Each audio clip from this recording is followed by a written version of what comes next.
Welcome back to the CTO Playbook, the podcast dedicated to helping CTOs excel. What if the problem isn't that your team missed its goals, but that goals themselves are the problem? We've been taught that targets drive performance, but what if they actually hold us back from learning, from creativity, and from genuine progress? In this week's episode, I'm joined by Radhika Dutt, author of Radical Product Thinking, to explore why goals and OKRs often fail and how to replace them with puzzles that unlock motivation, innovation, and real alignment. This conversation will change how you think about progress itself. I'm your host, Adam Horner, coach to CTOs from enterprises to startups, helping you lead with clarity, confidence, and strategic impact. If you've ever felt like you're figuring it out the hard way, you're not alone. That's exactly why I created the CTO Playbook, a podcast and platform built to help you lead smarter, not just harder. Explore coaching, cohorts, and more resources at thectoplaybook.com, where you can now join the waitlist for the next CTO Basecamp cohort. Your path, your pace, your playbook. Now, let's get into it and get to know Radhika. Radhika, welcome to the CTO Playbook. I'm really excited to talk about something that challenges one of the sacred cows of tech leadership, goals. So for those of you who haven't come across you before or your work, would you mind just giving us a bit of an idea about who you are and what drove you to start rethinking how we set goals? Adam, it's great to be here. I've been excited about this conversation. So my background, I'm an engineer by training. And I did electrical engineering at MIT. I've had startups, and our first startup was, in fact, right out of our dorm rooms at MIT. And it sounds glorious and glamorous. It really wasn't. We made a lot of mistakes, and I caught what I now call product diseases. My first book, Radical Product Thinking, was all about how do you avoid those product diseases that make good products go bad. And just by the way, examples of product diseases include things like pivotitis, obsessive sales disorder, strategic swelling. I think they're going to resonate for a lot of our listeners. But I wrote Radical Product Thinking, and this next book that I'm working on is about why goals and OKRs, targets, whatever you want to call this methodology for goal setting, why they backfire and what to do instead. Brilliant. And was there a sort of a specific story or moment where you sort of made you realize that, goals, targets, they're kind of broken? It has been a long process where I, for a long time, kept questioning, is it just me feeling like goals and targets aren't working? Because the common refrain goes, if OKRs aren't working for you, you're doing them wrong. I had clearly just fully absorbed this. Yeah. And I was thinking, okay, if I just did them right, they should work. But it turns out it's not about how you do them. So I'll share one story, and this was early in my career, but I feel like for so many people, you'll have seen something similar. I was working at a company called Avid Technology, and our product at the time was about video editing. So video editors that were used in the movie industry a lot. So basically every Oscar-winning movie, Oscar-nominated movie, it was all using Avid's video editors. And at the time, if you looked at the numbers, our numbers looked fantastic. Sales were going up and to the right, and we were hitting the numbers, except if you just dug in a bit, what you would find was our low end was being eroded by Apple and Adobe. The mid-tier too, the way we were hitting our numbers was by making it further and further into the high end. Right. So bigger customers, bigger price tags. Exactly. Yeah. And, we kept pouring more and more money into the whole video editing business. We bought Softimage for the high end, spent just way too much on it. We bought Pinnacle on the low end. And we thought, this way we can fight Apple on its turf, low pricing. But really, if we had just stepped back, what we should have said was, okay, this market is getting commoditized. Either we can change the playing field, what should we be doing? We should have figured out the learning adaptation. But targets often just make you get distracted from the learnings. It's all about showing those numbers and saying, hey, ta-da, I hit my numbers. It's all looking great, right? And we all want to focus on showing those good numbers. And it's not malicious. No, it's quite addictive, isn't it? Because once you started hitting targets and you do it repeatedly, you think, well, I can do it again and again and again. Exactly. And it works until it doesn't. So this is one of the key problems with targets. And Andy Grove at Intel wrote about this. He said, leaders are always the last to know. Why? Because everyone wants to show you the numbers you want to look for or that you want to see. What you really want is you want people to look at the bad numbers and say, well, what's really going on? Is this a problem? Is this an opportunity? You want them to play detective. And that's what's missing. That's why we need to shift our mindset away from goal setting to one of puzzle setting and puzzle solving. And it's one of those things that once you start, looking at a target, trying to figure out how the target looks and what the goal should be, you've already got past the point of, is a goal the right thing? Is a target the right thing to do? Because you're sort of already down that rabbit hole some way. And I've seen that before as well with teams that are sort of thinking, okay, especially early stage startups, like they don't really have a goal in mind, but the first time an investor says, all right, here's some money, and depending on you hitting this goal, it's like there's a foregone conclusion that a goal is the next thing we need to achieve. And it's also a foregone conclusion that the solution might be wrong. Like, we just focused that on this idea that this is the solution. Goals come from a place of, I know this is the answer. This is what we have to do.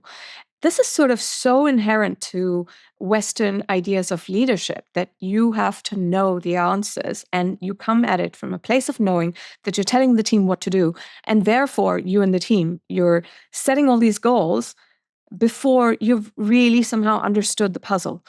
It gets us into the solution space a lot faster than we should. Sometimes you really need to understand the problem better so that even when you try that first attempt, that first experiment, if that first experiment isn't in the right spot, you're very likely to find a local optimum, but miss the global optimum, right? And that's something that I've seen quite a lot when you apply OKRs to big thorny problems versus iterative improvement. So if you use OKRs for example, an operations team or an HR team where it's actually fairly clear what the general area of the outcome is, and so therefore iterative improvement is going to get you to a local minimum and there is really no other major possibility, they work kind of quite well in that scenario. But where it's like, okay, there's the playing field. It's wide, it's broad. We don't really know where we're going to hit in it, but it's somewhere in that direction. Let's just aim for the middle of it. That's where I've seen OKRs kind of let people down. Yeah, here's one example that I think will resonate for our tech listeners, right? So there was a self-driving car company, and they set the OKR that they wanted to improve the speed of their development. It's a common problem. We all have this, increased speed of development. And it turned out that their software was really unstable. So they said, increase the speed of development by improving software quality. Sounds great. What could possibly be wrong with that? And the key result that they set was, they saw that there was very little test coverage for their code. So the key result they set was get to 90% test code coverage. That's hard. Well, there could be other ways of slicing this, right? You could have picked other things, but I think you already can see where we're going with this. So how did this get implemented? And it turned out the team actually hit 90%. So the way they did it was because there was one group leader who said, we have to hit this 90%. Let's just write bogus test cases. So they wrote bogus test cases with no assertions. So they hit the 90% number. And, what the leader wanted to do was he used the time to get the team to add in other features. So if anything, now this team added a lot more tech debt. Except the OKRs were green, so the leader got rewarded and recognized that, wow, they hit these numbers. While he was gaming it. Yeah, and it was a double whammy for the rest of the organization. People who really cared about software quality were now feeling this morale hit that, wow, this is what gets rewarded. And to this sort of examples, by the way, a lot of people say, well, the answer is simple. All you do is just prevent gaming. If you just set the right metrics, then you can avoid gaming. Would you like to respond to that? I mean, it's one of those things where I think, every time somebody says, oh, you can prevent gaming, I say you're working with smart engineers who, if they're given some sort of challenge, they will figure out a way of either solving the challenge or working around the constraints of it. That's what they do. And so therefore, if you sort of expect people to not game a challenge or a target you put in front of them, I'm going to scratch my head at that one. See, yeah, I love that this was your response because I so agree with it. And in fact, when I talk about moving from goal setting to puzzle setting and puzzle solving, given that this is exactly how smart people are, let's just channel those smarts into the right thing. We all like working on puzzles, right? Why don't we just give people puzzles that we set, and then we give them scaffolding to solve? And that's how we get them to actually do what we need them to do, as opposed to setting a goal and then seeing this gaming. That's just channeling people in the wrong way. Absolutely. And it reminds me of when I walked into one company that was trying to switch from being a consultancy to being a product-led company. And I was sort of given a walk through this office by one of the sales leaders. And he sort of knew that I was a tech guy, but knew me more from the sales side of work. And so he sort of walked in, and we walked past these desks, and there was a sales desk which were immaculately laid out, a phone, a computer, nothing else on them.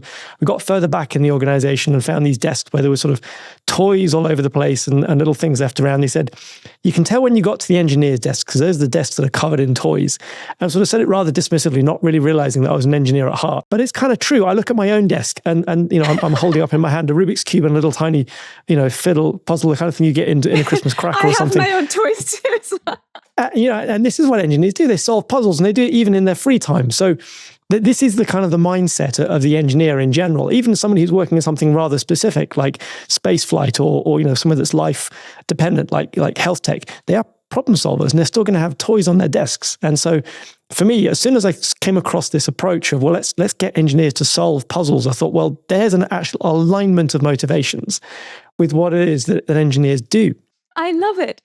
Yeah. So by the way, puzzles and these toys, this reaction that you got from the salesperson, right? This is what I see often in organizations. When you bring in these words about puzzles, it sounds downright scary for a lot of leaders, because the fear is, now, am I losing control? Am I just sending my people off to the playground, go solve these puzzles, come back when you're done playing?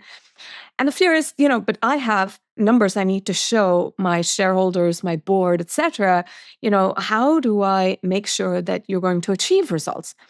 And to which the answer that I share is, okay, puzzles doesn't mean that we're not going to be rigorous. In fact, we like solving hard puzzles. Smart people enjoy that. It's like catnip for them, as opposed to goals, right? And what we need to give people is the scaffolding, so that you're able to both give people, here's exactly the puzzle that I need you to solve, right? Let's align on the puzzle. And then the second piece is, I want to know how you're going about solving the puzzle, so that I can also course correct and work alongside you, not come at this, against you. Yeah, or leave it such like it's an open-ended thing. I think that's one of the fears that leadership has is, well, if I'm going to set them a puzzle, who's to say they're not going to go off and, basically go after some open-ended challenge? So was that the sort of the main hurdle that you faced when trying to introduce this sort of alternative to goals into traditional organizations? The biggest fear that I've faced is, if I give up on targets, am I losing control? How do I know that people know how to measure, that they will be rigorous about metrics and measurement, right? Right. And so the most important thing is, when I talk about puzzles, it doesn't mean you're not measuring. On the contrary, you're actually being more diligent about measuring, because you're measuring things that I wouldn't have otherwise under just OKRs. OKRs push you towards this narrow view of what success means. And when you're solving a puzzle, I need to get a holistic picture, because I don't always know the complete shape of this puzzle, right? And sometimes metrics help me figure out how to make this puzzle emerge. It may not be a simple Rubik's Cube. It may be actually a hairier one, that I really have to get at and figure out, how does this work exactly? And in that case, I need metrics, and I need to get at this puzzle better. I have to be open to learning, then figure out what this puzzle is like, then attempt my solutions at it, and then learn from those solutions and solve it. All of that means there's a lot more rigor in terms of measurement. Yeah, and also it means I think that you're delegating some of that understanding of the measuring to the person who's going to eventually solve it, because I think that's one of the challenges with goals. It's like, okay, there's a goal, it's set, it's a mark on some sort of measure or dimension or metric, which maybe even I don't even have much of an understanding or an affinity to, like, for example, money. Mm-hmm. when it's measured in millions, it's kind of difficult to figure out, right? But then when you give somebody a puzzle, the first thing you're saying to them is, you need to understand what good looks like in this new space. And therefore, they're going to basically begin to metric their approach themselves, are they not? Exactly. And this gets into why we need alignment on what exactly is this puzzle. But I also want to unpack one other thing that you said. You used the word delegate, right? And this allows you to delegate better. Why does this allow you to delegate better? One of the problems with goals and delegation is, people make it sound like delegation is so easy. You should be able to do it. Why aren't you doing more of that?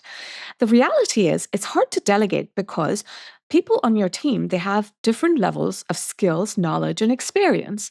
And so how do you know that if you delegate something to someone, that they have the right level of skills, knowledge, and experience to be able to take that and really run with it?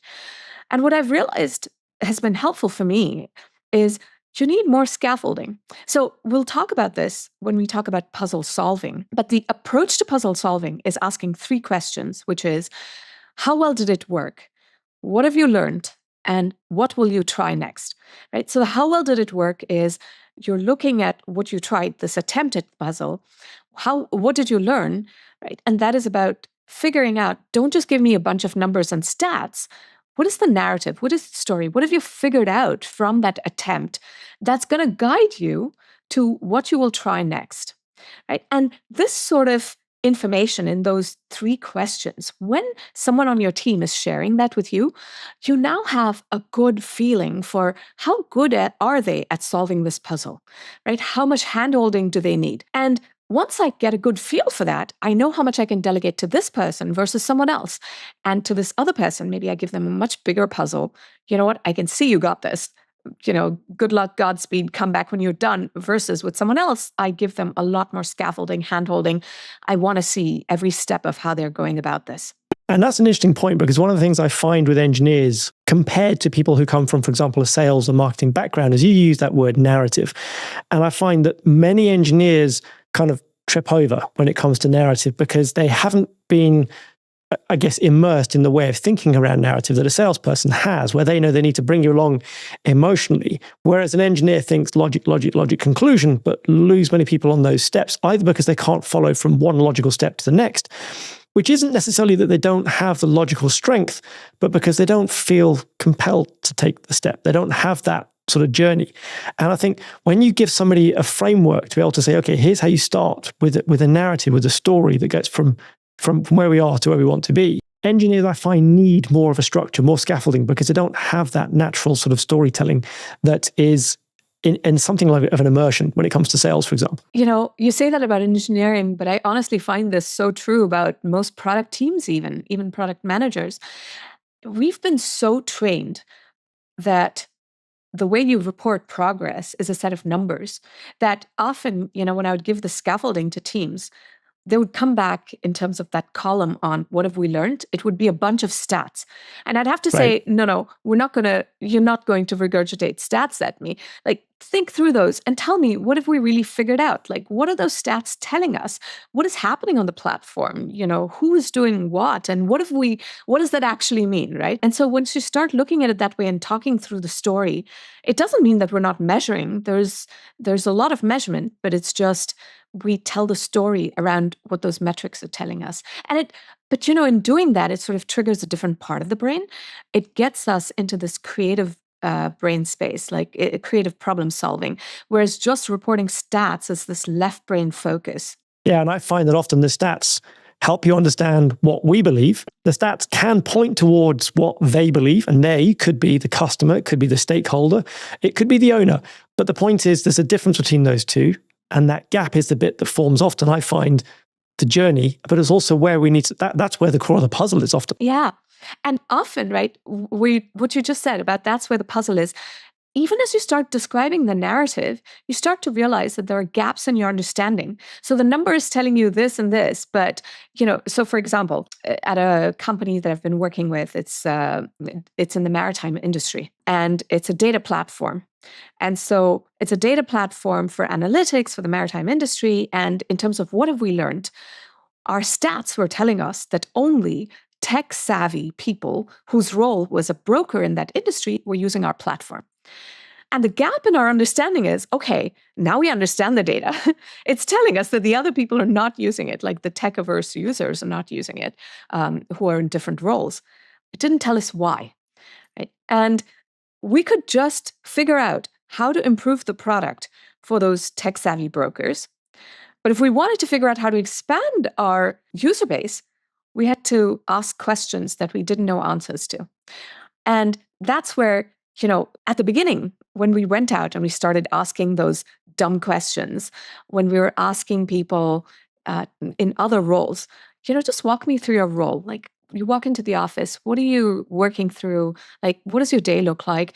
We were asking these basic questions. And, a lot of the salespeople felt like, goodness gracious, you guys are just wasting our customers' time. You should know answers to this already. And the thing is, right, if you already knew all the answers, it's not a puzzle. We have to get comfortable with the problem space and that we don't fully understand the problem well enough. And a puzzle puts us in this learning mode that we have to be willing to ask questions and learn. Yeah, and I think it's often that case that you feel as though you understand something, but you often have the wrong frame of reference to look at it, or an incomplete frame of reference to look at it. And so therefore, the idea of a puzzle, I love what you said, is it allows you to ask the dumb questions, because often that's the case of, okay, I need to expand my frame of reference. And the only way I can do that is to find out the basics. I need to figure out where zero is, right? Seems like a basic concept, but until we know where zero is, we can't work out if we're progressing. And I think that's, that's sort of the dumb questions, the stupid questions are the ones that allow you to have a different way of looking at something. And that then gives you, by definition, a new metric, a new way of measuring something. It's so true. And what you said sort of reminded me of, if you were trying to do experimentation, etc., right? You could also just experiment and learn. So why is this puzzle word so relevant? Because a lot of what lean startup talks about, build, test, learn, scale, etc., it sounds very similar. There's one big sort of mindset shift that I think, is really worth emphasizing. And this is a mistake that we had made. So what happened was, we jumped really quickly into experimentation. We jumped very quickly into the puzzle solving mode. Right. And so in this example of, this maritime company, we were seeing only tech savvy brokers are using this. Okay, so what are they doing? They're using lists and we have filters. Okay, the filtering looks really complicated. We can see users suffering with it. Let's make filtering a lot easier. So we were jumping into this experiment and trying out this experiment. And we did that. And this is where, we found the local optimum that, it improved things somewhat by improving filtering, right? But this is where the puzzle setting and puzzle solving part is so important. If you jump to the problem space again, like this is where you find the local optimum instead of the global optimum, and why you sort of need to go back to the puzzle definition. And this is where, as you were saying, it makes you think differently about what you're measuring. So we had to align on what is the puzzle even? It's not just to make these small improvements, right? It's really to figure out, why aren't those other people using it? And, if it's not just about making lists bigger or lists easier to use, what we want to see is, how do those other people, like if we were staying in that problem space and asking questions, do those other people even use lists? Do they want to use lists? How do they think today? Right? And staying in that problem space and asking those questions is why we want this shared vocabulary of puzzles. Yeah, and often what I find is that when you look back on those answers, they seem really obvious. But when you're looking at them in the first place, it doesn't seem obvious. Like you're looking at those lists and, well, let's make lists easier to work with. Whereas if you take another step back and look at it, actually, we need to work on this on a map. Right? It's a completely different dimension, right? And you only figure that out by asking, the dumb questions, the stupid questions. Yeah. So that for me, it really resonates. But I think the times that I've struggled most with people, with trying to get people to shift is, let's say, for example, I had an example where I was working in an organization quite a few years ago now. And it was a CFO who was kind of driving a lot of the sort of performance metrics and goals that people had.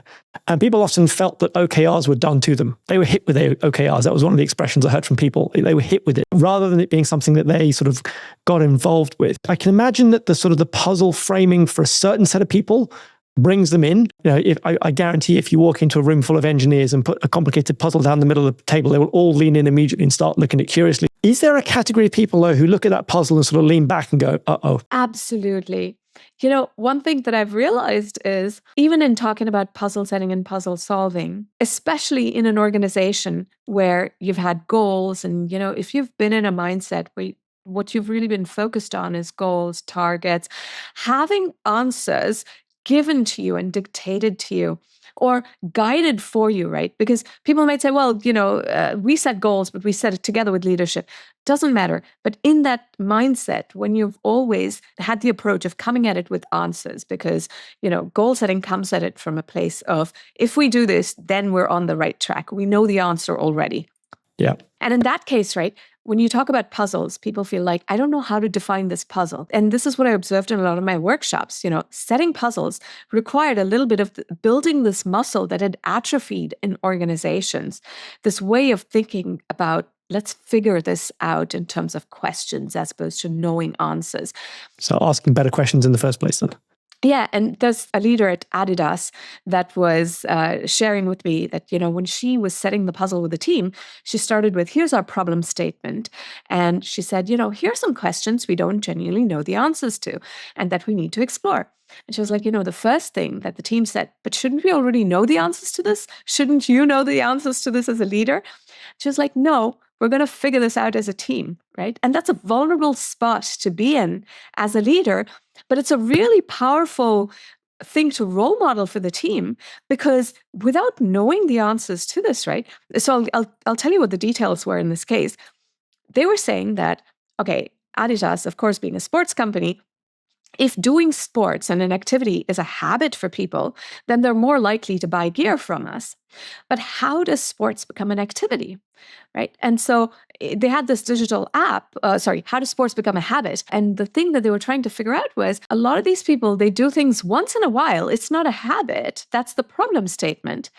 But in terms of figuring this out, you have to ask questions like, what would make it a habit? At what point does something become a habit? You can't possibly know the answers to this, right? You sort of have to go in and figure it out. It's a puzzle. And then if you know when something becomes a habit, then the next question is, how can we help make it a habit so that eventually, as sports is more of a habit, then people will eventually buy more from us. So this sort of thinking requires you to ask questions you don't know the answers to and staying in that problem space. So that was the puzzle setting, to be able to define the problem statement. What are some guiding questions? And then summarizing the puzzle, which is, if we can make it a habit, then we can grow sales. But how do we make it a habit? And that reminds me of one of those sort of big problems that was thrown at me early on in startup days, where people used to say, there's these magic metrics.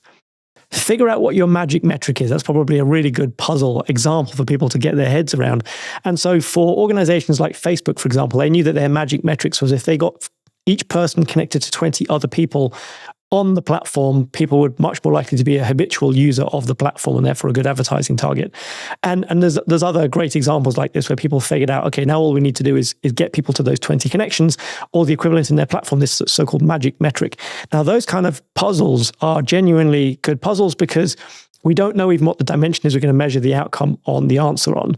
And we certainly don't know what the number is that it's going to be before we get there. But we know that there is some sort of magic metric that says, okay, now we've figured out what it is that makes this app, this platform, this service scalable, measurable, and useful to people. I just want to say, everything that you just said, I agree with it in that, yes, it's a really powerful way of thinking about it and thinking about a puzzle and solving it. But it also reminds me just how big a responsibility it is because it's a powerful tool. When you talk about Facebook and the 20 links, even Adidas talking about, habits, etc. Yes, we can figure out those puzzles. It's a great way to get people to solve puzzles. But darn, it reminds you of, with great power comes great responsibility. Responsibility, yeah. Well, let's talk about then putting the structure and the framework around these puzzles. So, I mean, objectives is one of those things where we're going to have objectives wherever we go, but you basically come up with an alternative for OKRs. And I appreciate you're sort of still working your way through it and still figuring out how it works repeatably. But can you sort of take us through where you go from objectives through the puzzle process, and how you tend to get your teams to work through that. Yeah. So the framework is called OHLA, OHLA, Objectives, Hypotheses, Learnings, Adaptation. And so in terms of puzzle solving, now that you've set the puzzle, the objective is the summary of the puzzle that we talked about. In the case of Adidas, just to go back to that example, it was, how do you solve this puzzle to make activities a habit so that we can then eventually increase sales, right? So that was puzzle setting. Okay, puzzle solving is where you ask the 3 questions. How well did it work? And that's where you have to define what is it and working. So you have a hypothesis. And you ask, it's not a binary question of did you or didn't you achieve a goal? Rather, it's inviting the good and the bad and asking how well did it work.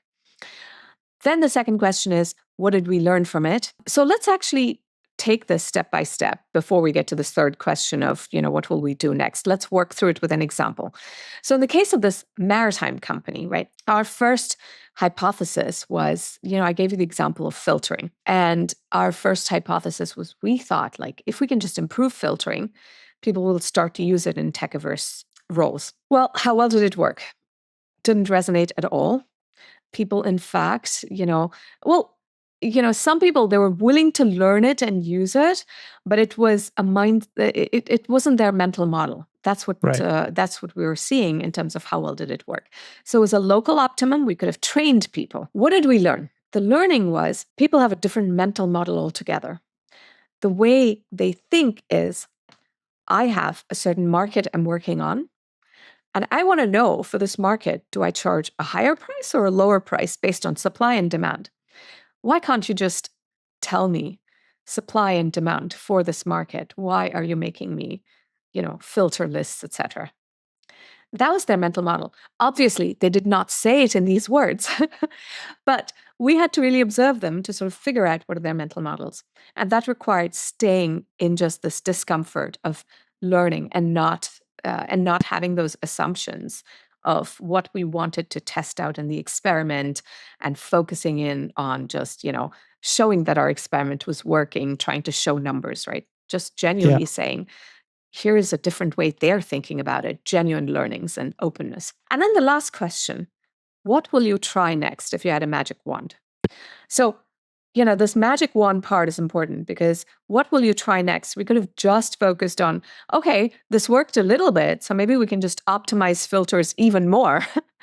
But instead, when we thought about the mental models, the bigger question was, can we take a different approach? What is the simplest way for us to be able to share something that matched their mental models, thinking about markets and then showing you supply and demand so that you can figure out how to price. So that's the approach we took. But the fundamental there is not accepting that an incremental improvement is okay, and making the commitment that you need a step change in the usage base of the platform outcome there. What's so interesting is that the very mindset shift from goal setting to puzzles helps bring about that different perspective. Because what happens with goals is you have a certain target to hit.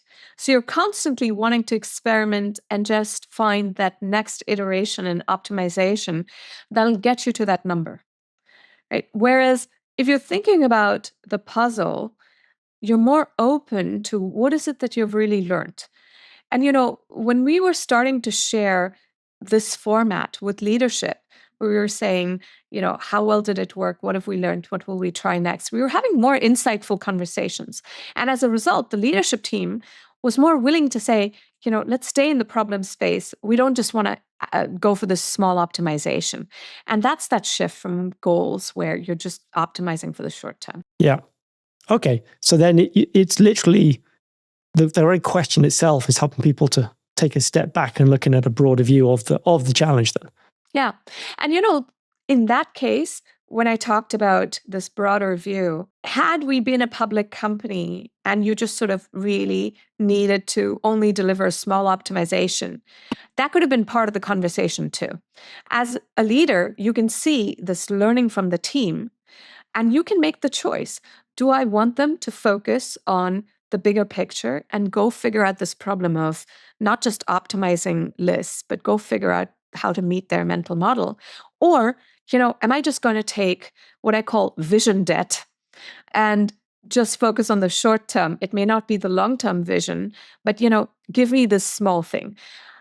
But as a leader, what you're going to get is the real information from the trenches when you're exploring this problem in this way of how well did it work? What have we learned? What will you try next? And then you have the chance to course correct, whether to go after this bigger problem and the global optimum, or maybe your business pressure is such that you just really need the short-term answer. But course correct as opposed to not knowing, right? Just not knowing kind of what is the opportunity. So going back to Andy Grove's statement from earlier on, then what you're doing is you're getting the negative news, the bad news, as well as getting the good news along with it. So therefore, you're in theory making stronger, more informed decisions as a leader as you go through. I like that. Exactly.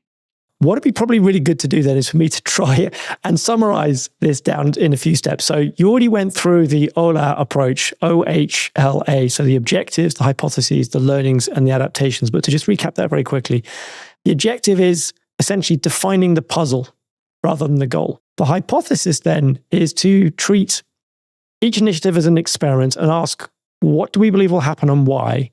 And then creating this question about how well did it work after you've actually gone through and attacked the puzzle with one iteration. And then the second question, the learnings of it, is what did we learn?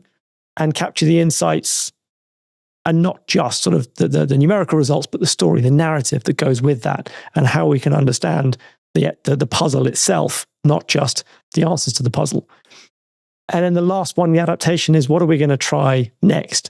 How are we going to look at this in a different way in order to make our next iteration on the puzzle? I love it. That's exactly it.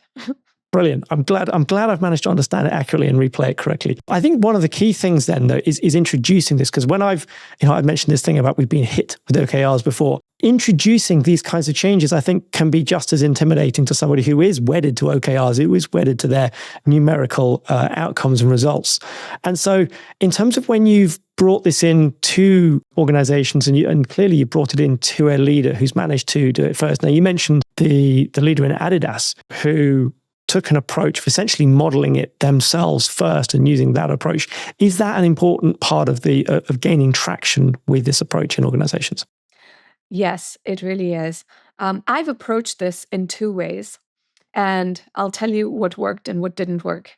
One way I've approached it is going top down, sharing with leaders, listen, OKRs don't work. How about you drop them and do this instead?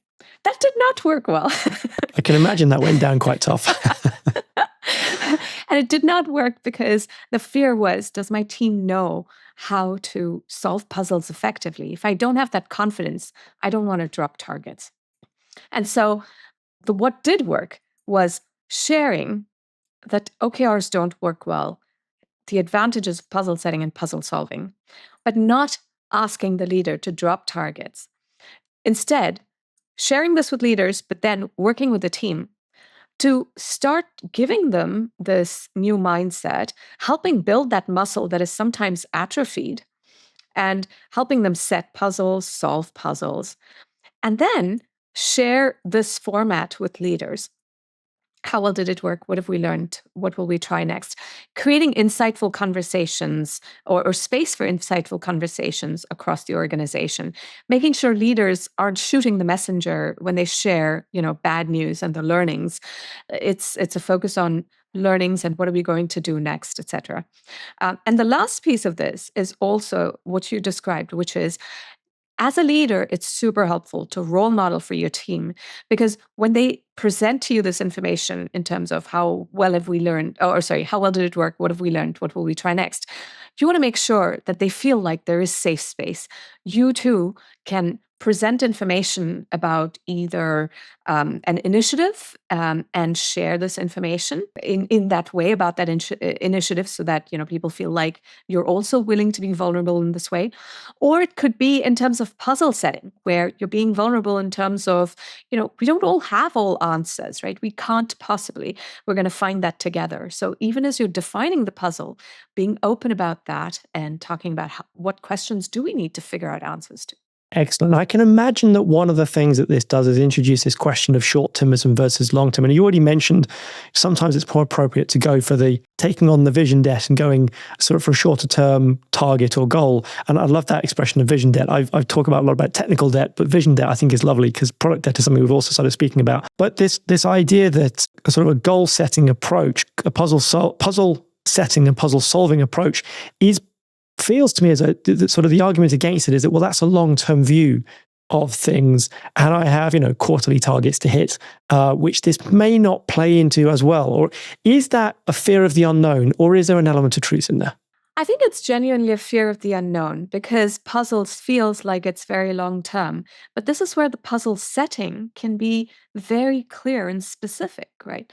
You might set the long-term puzzle, or you can choose to pick a smaller puzzle. It really depends on what is it that you need your team to work on. And the second piece of this is even in terms of puzzle solving, you can choose in terms of what will we try next. Are you solving for that long term or are you going to solve for a short term? That is really depending on sort of what is the level, what is the right trade-off in terms of long-term versus short-term?